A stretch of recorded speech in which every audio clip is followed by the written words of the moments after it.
Triumph was a T-class submarine built in 1938. She was one of the latest class of submarines the Navy built just before the war to act as long-range patrol submarines whose intention was to sink enemy warships.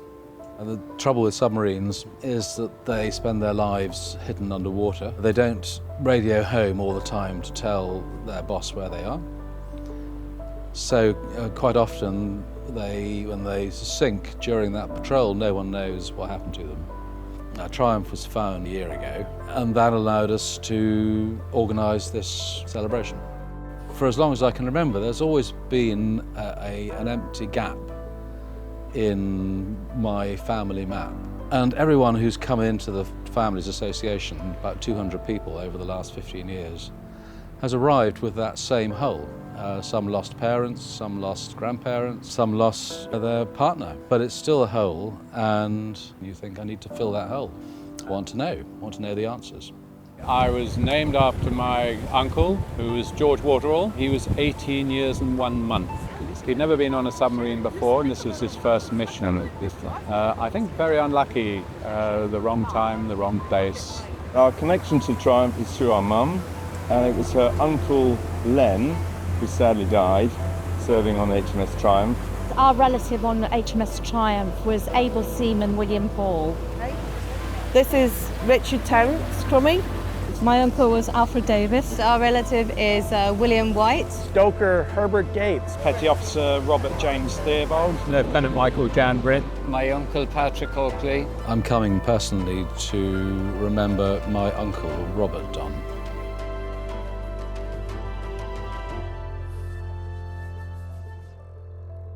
Tomorrow morning we're going to visit the grave of one of Triumph's passengers. So Triumph spent a lot of time carrying agents of one sort or another into and out of Greece and Yugoslavia. One of them, who was a frequent passenger, was a young Royal Army Service Corps officer called John Atkinson. Everybody, this way. Triumph landed Atkinson on the night of the 31st of December 1941 on an island in Greece. And was due to pick him up on the night of the 9th of January. Of course, Triumph was sunk on the 9th of January, so did not return to pick him up. So Atkinson was the last officer to see Triumph alive. And he was captured after this episode, was eventually put on trial and shot by the Nazis, and was buried in the war cemetery here in Athens. Okay, so everyone, thanks for coming. We're here to commemorate John Atkinson, who sits under here. We're going to ask the wreath to be laid by a gentleman called Terry Molloy. Terry is the husband of Robin Molloy, who's the daughter of Captain Jim Craig. Craig and Atkinson often worked together, and they actually landed together from Triumph on the fateful night of 31st December. And were captured together.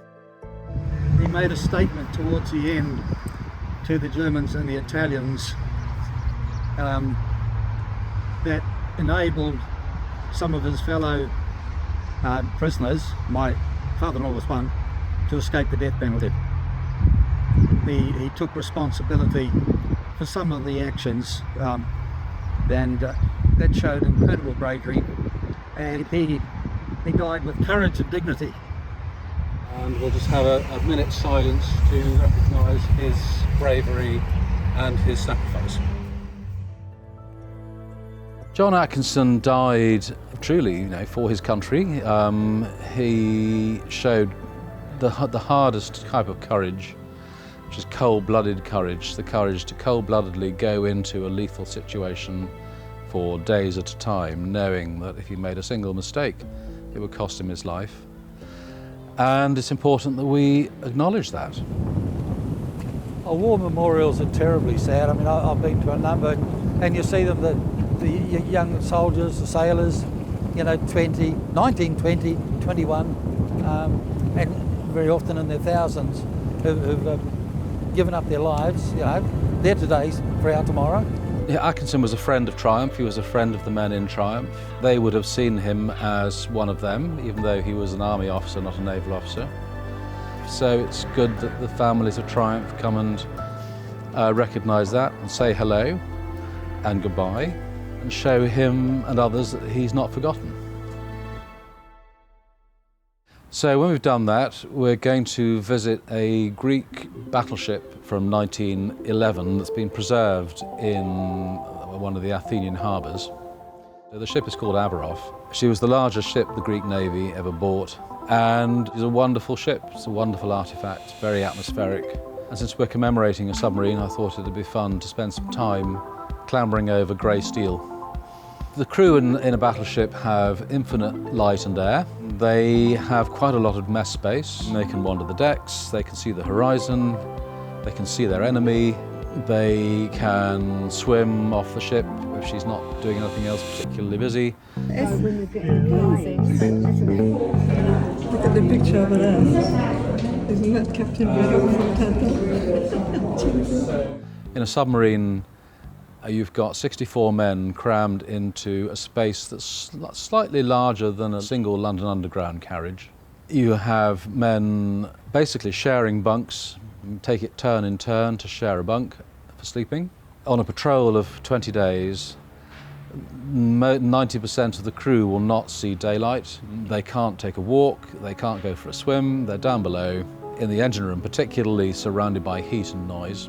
They can't wash. They don't wash for a fortnight or 20 days. So the submarine service, the living conditions are extremely tough. Now Triumph was a new, smart, big, fast boat. Her predecessors, the conditions were even worse. The men in Triumph would have said, we're actually lucky to be in such a comfortable boat. We actually have bunks, not hammocks.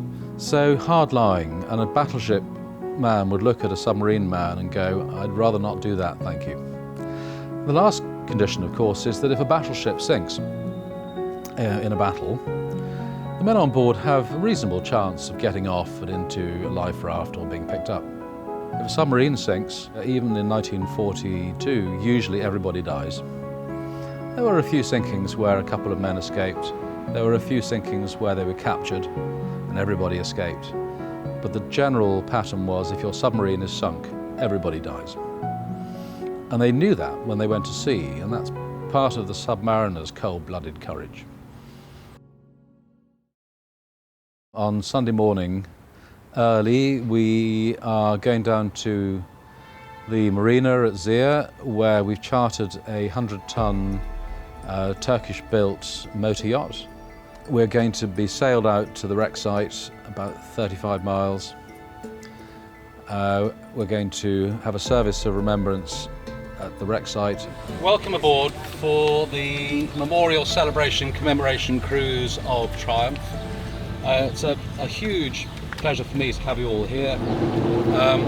It's a great tribute to the boat. It's lovely for me because if you weren't here, I'd be on this boat alone, and I would have a huge bill to pay. I'm really grateful to you all for coming to share this very special moment with me. So the programme is, we've got about 3 hours out to the wreck site. So during that, we're going to have 2 letters home from the boat, read by Johnny Skinner at the back there. And I'm afraid the bad news is we're going to do some singing practice. We're going to sing the Navy's song, Hearts of Oak. It's a song that sailors still today sing after mess dinners. It's usually when some drink has been taken. It's a very rousing song. It's a song that would have been absolutely familiar to the boys of Triumph. And personally, I sort of think of them sitting there in their mess decks, waiting for someone to come along, find them and recognise them. And I hope they hear the strains, perhaps not perfectly sung strains of Heart of Oak, drifting down through the water towards them. And they'll go, oh, okay, they've come. Cheer up, my lads, 'tis the glory we steer, to add something more to this wonderful year. To honour we call you as free men of says, for who are so free as the sons of the waves? Hearts of oak are our ships, hearts of oak are our men, we always way, we have arranged for the families to hear a couple of letters from the crew. So the choice of letters is an interesting one. It's quite restrictive. Men were allowed to write letters home from ships and submarines. Ratings, that is to say non-officers, were required to submit their letters to their divisional officer for censorship, because it was forbidden to reveal any operational detail.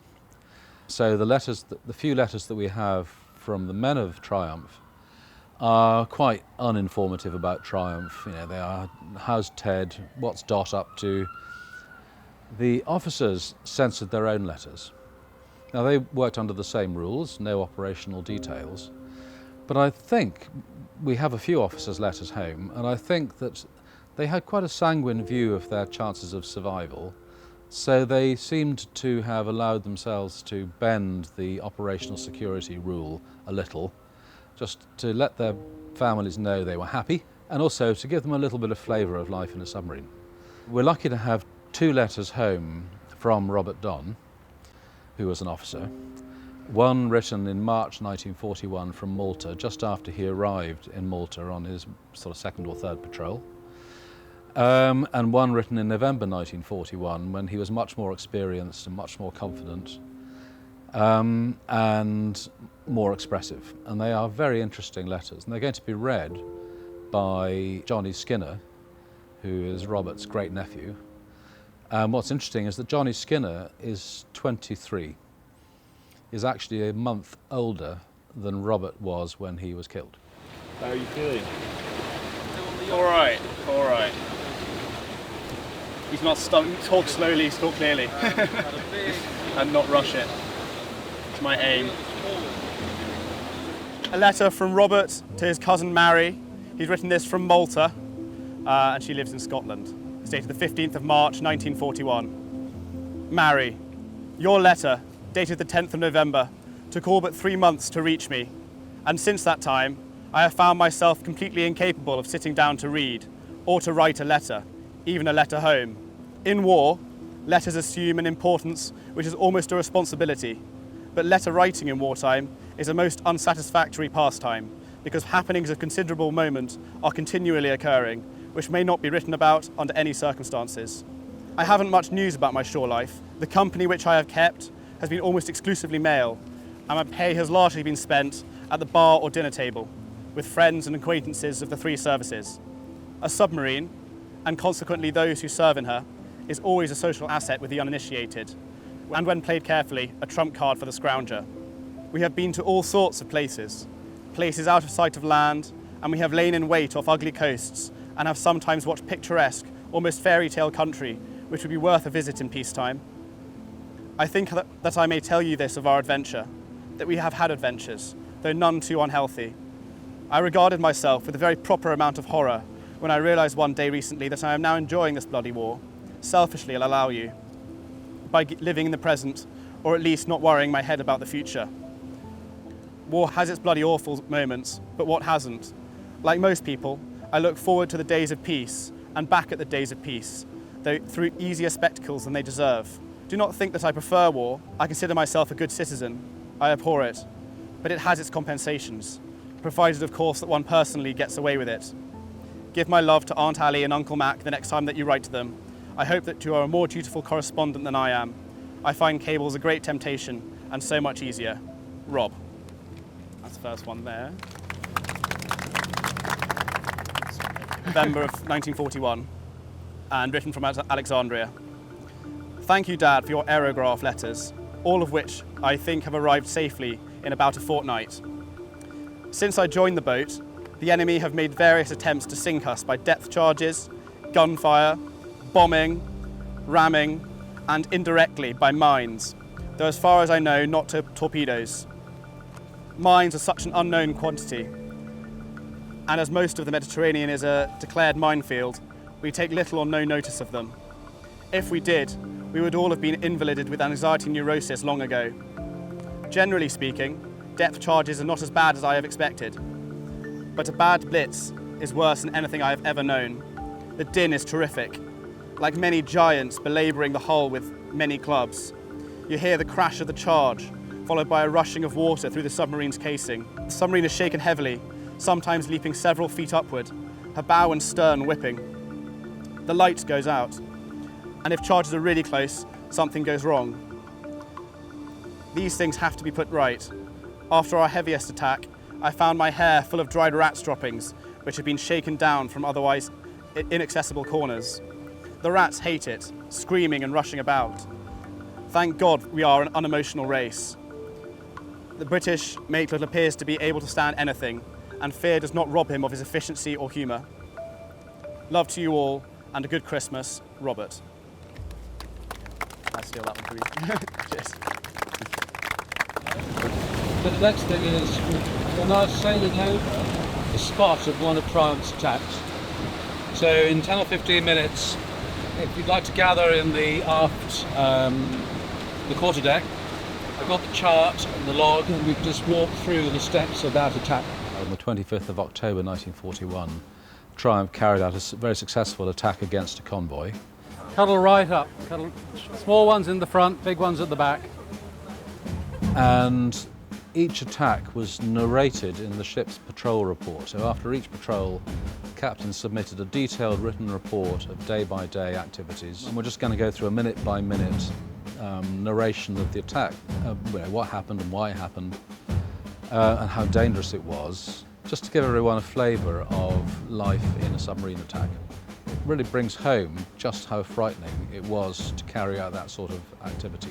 So, ladies and gentlemen, the day here is the 25th of October. The temperature's a little colder than today, but the sea is pretty much as flat as it was then. And here is Triumph. She is 4 miles north of San Giorgio, this island here. At 12:45, she sights the 6,000-ton merchant ship, about 5 miles apart. She's escorted by a torpedo boat, another small destroyer and a big destroyer. So in the Atlantic, when the Germans attacked a convoy, they would attack with 10 submarines. The convoy was 50 ships, and it would have 5 escorts, and they thought that was dangerous. In the Mediterranean, you usually attacked a single ship with a single submarine, and the ship would have 6 escorts. So it's like stalking a lion, escorted by other lions, with a bow and arrow. You've got to get within about 1.5 miles, and then you've got to get away and stay alive. So quite tricky. Then shortly after, another merchant ship appears. So here's Triumph. She's got a ship here and a ship here. She's got destroyers around, aircraft over the top. The other, my pen can serve as the other convoy. The other convoy is coming up here, also escorted by a couple of destroyers and a torpedo boat with aircraft flying over the top. 12:16, fired 4 torpedoes at the leading ship. As I put the periscope down, I saw an aircraft diving straight at us. Was forced to abandon the attack on the second ship, either one in the convoy, and go deep. I was conscious of a sense of relief that the machine appeared to be carrying no bombs. Now, actually, because the aircraft is only 1,000 yards away and he's got a magnifying periscope, you can pretty much see the pilot's head in the machine if he wanted to. Has he got bombs? No, I should be all right. But this illusion was quickly dispelled by 2 very heavy explosions, very close.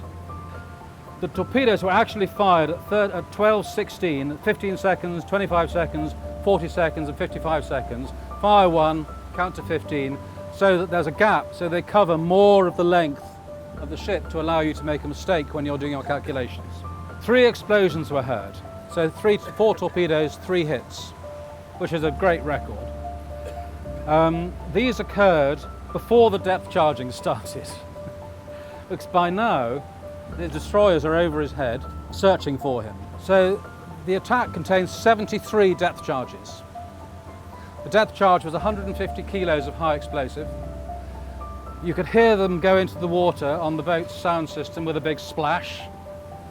You had to sit there 80, 90 feet, creeping away at 2 knots, a slow walk. You could hear them go into the water, splash, silence, silence, silence, silence. Then you would hear the hydrostatic detonator go click as it got to the set depth. You would hear the click, and then you would have the giants beating you with hammers 73 times. Apparently, like, I haven't done it, it's like sitting inside a bath with a lid on it while somebody hits you with sledgehammers. And they're trying to kill you. There's no ambiguity about that fact. So that's 1 hour roughly from start to finish. Ship sunk. The guys probably swam ashore. So it was a comparatively unbloody exercise. The boat shaken, escaped, creeping away in the dark, underwater, alive to fight another day. When you come out to the actual site itself and you can see where the action happened and you can see relative to the different points of the land and you can see where Triumph would have been trying to use, what the points they were trying to use to orient themselves, it brings a whole new perspective. So when we arrive on site, the ceremony will start. It's as much celebration of what they did as commemoration of the fact they're not here. The families will line up on the starboard side of the boat with 64 wreaths. The wreaths are ivy because Triumph's crest was a wreath of ivy. It relates to the name Triumph. The victor receives an ivy wreath with a red ribbon for each man. We will start by saying a couple of prayers, having a little introduction to say why we're here. Somewhere just below us is the wreck of Triumph and our 64 boys. And we've come here today, thank you all for making what is incredibly long trips for some of you, to celebrate and remember the men of HMS Triumph. They lost their lives on this spot at about this time of day 30,095 days ago. So that's a good lifetime. Now we're remembering our guys with great sadness. It's very sad that this happy band didn't survive the war, but we also have to remember that together they played a very major part for their size in its winning. We also have to remember that they played that part knowing full well that they were running extraordinary risks, and that, as their letters and photographs of their smiling faces tell us, that they love what they were doing and they loved the service in which they were doing it. Perhaps our chief sadness today is the loss of what they all might have become. Husbands, lovers, fathers, uncles, grandfathers, and friends to their wider families. All life ends in death, but it's tragic that these lives found their ends so early and with so much life left to live. Their lives may have ended, but the men who lived them now live on in our memories, and we're here today to honour that memory, and I thank you all for coming. In one swift moment, you passed silently away.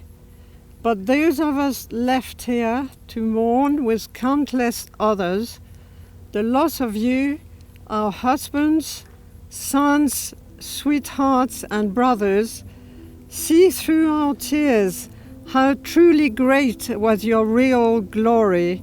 Share your honor, rejoice in this your last victory. They shall not grow old, as we that are left grow old. Age shall not weary them, nor the years condemn. At the going down of the sun, and in the morning, we will remember them. We are going to call the ship's company's roll from 1 to 64, and at each man's name and job, we lay his wreath over the wreck site. Number 1, Richard Crummy, telegraphist. Number 2, John Hines, leading seaman. Number 3, Harold Stevens, artificer. Number 4, Reg Way, leading telegraphist. I think I know I'm going to feel, during the ceremony, I'm going to feel very emotional. And in fact, everybody is going to feel emotional. They're British, they're going to be trying to hide it. But we can't help but feel emotional, partly at the loss of the lives. Everyone dies in the end, but the loss of the lives that they didn't lead. the families they didn't have, the children they didn't have, the partners they didn't marry. You can't help but feel sad at that. We're going to feel emotional that we have returned to the same spot. And effectively below, 200 yards below our feet, lie our boys, sitting in their mess decks over their rum ration, saying to themselves, well, they've taken their bloody time, but here they are at last. And I think that'll be very emotional.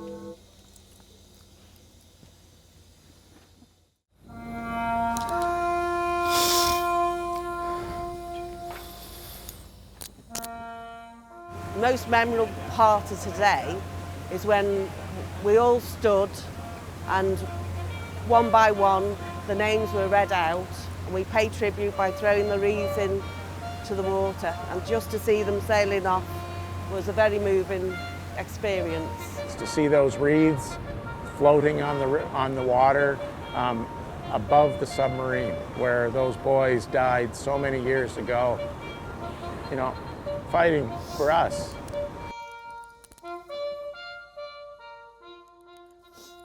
We're now going to sing Hearts of Oak. Are you ready?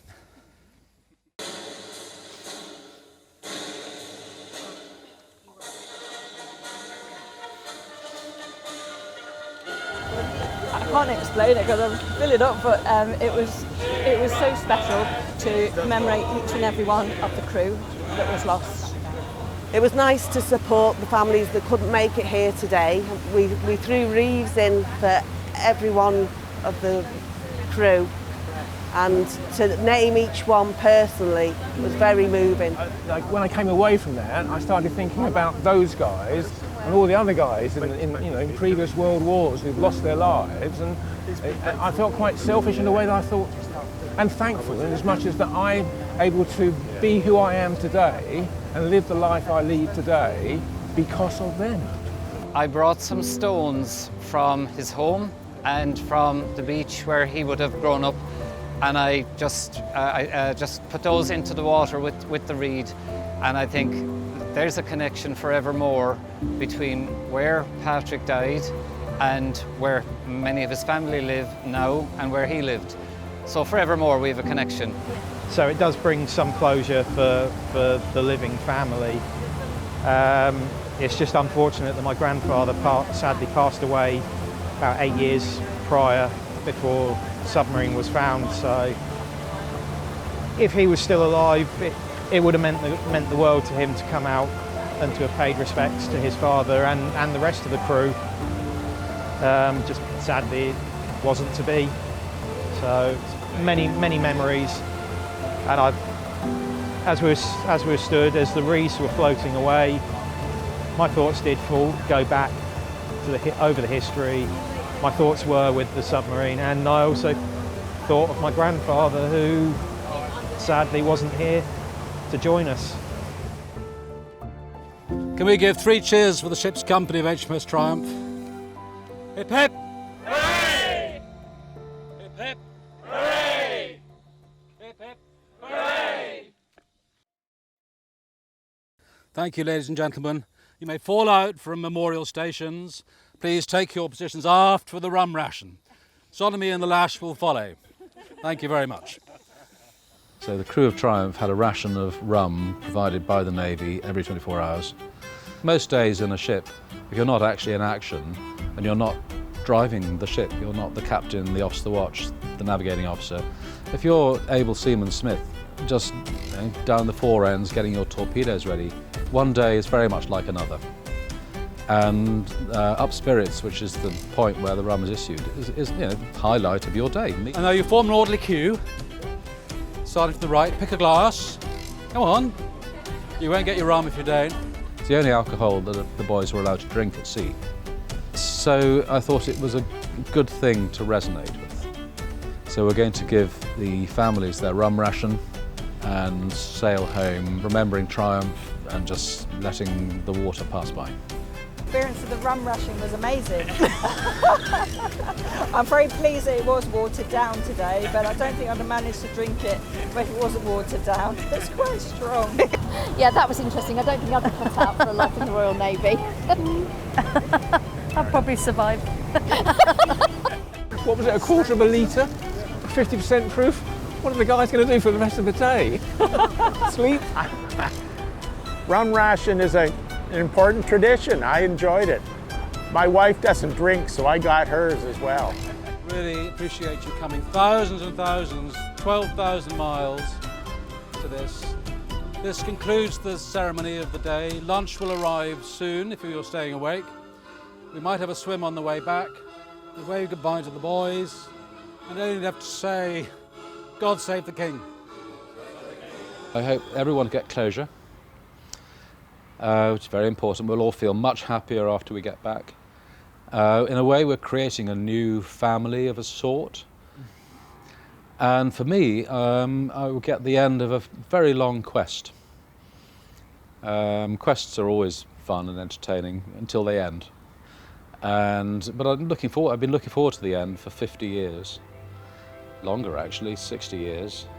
And it's very satisfying to have finally reached the end of that quest.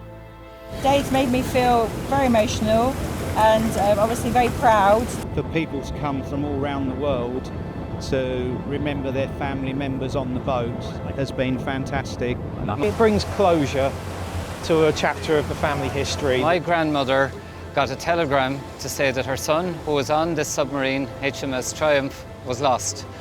And, you know, to think that 80 years later that her grandson, on behalf of all of her extended family, had this opportunity to come and lay a reed at the site where he was lost. I find it was a very moving day and so important. We're very aware of how painful it was for our gran, and that had repercussions throughout the family, and we just didn't really know very much. We had a few photos and a few letters, but no one to fill in the gaps. It's been very moving to actually come and say goodbye, finally. Today's been really special for us to remember the missing part of our family. It's wonderful that 40 people have taken the trouble to fly tens of thousands of miles and spend thousands of pounds in a whole weekend to come and celebrate and remember this remarkable submarine. It was moving watching the wreaths float away in a line, which I didn't expect. I expected them just to sit. Watching them almost set off to the horizon was surprising and also particularly emotional. It was like the souls going, okay, we're done now. We can head off somewhere else. They've come to say goodbye.